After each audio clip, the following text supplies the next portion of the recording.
were hiding was the information on the cost of this prison expansion. Is it 10 billion? Is it 12 billion? Is it 15 billion?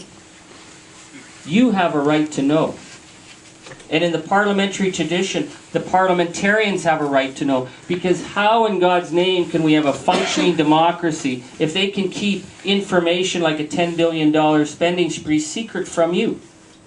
So it might seem like what was happening, you know, the media sometimes in Ottawa, they say, oh, they call it inside baseball. No average Canadian really cares about that. They're too busy having their Tim Hortons coffee.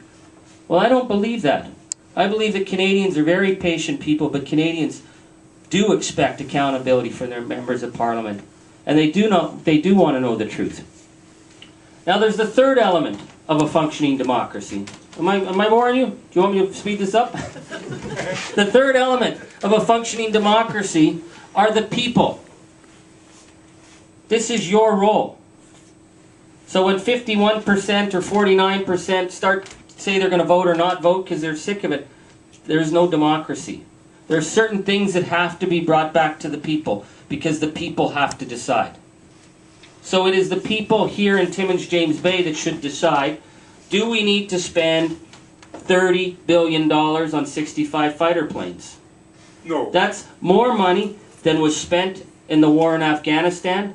That is more money that is spent in all the transfers to all the provinces in healthcare for 65 planes.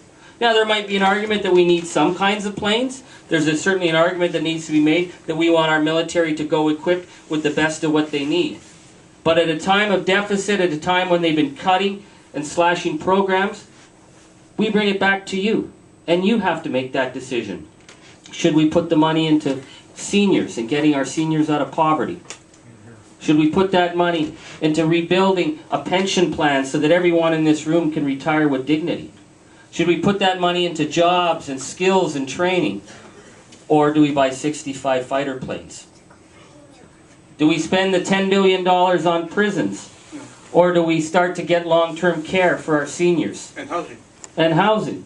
This is a good point.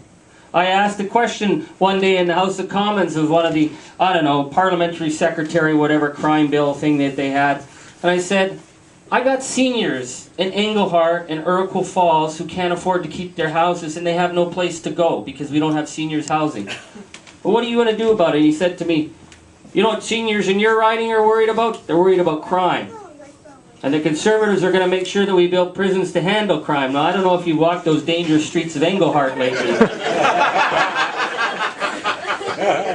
All the criminals that you know there, even the criminals who are going to jail are polite. So these are priorities. So they have to be brought back to the people of Canada.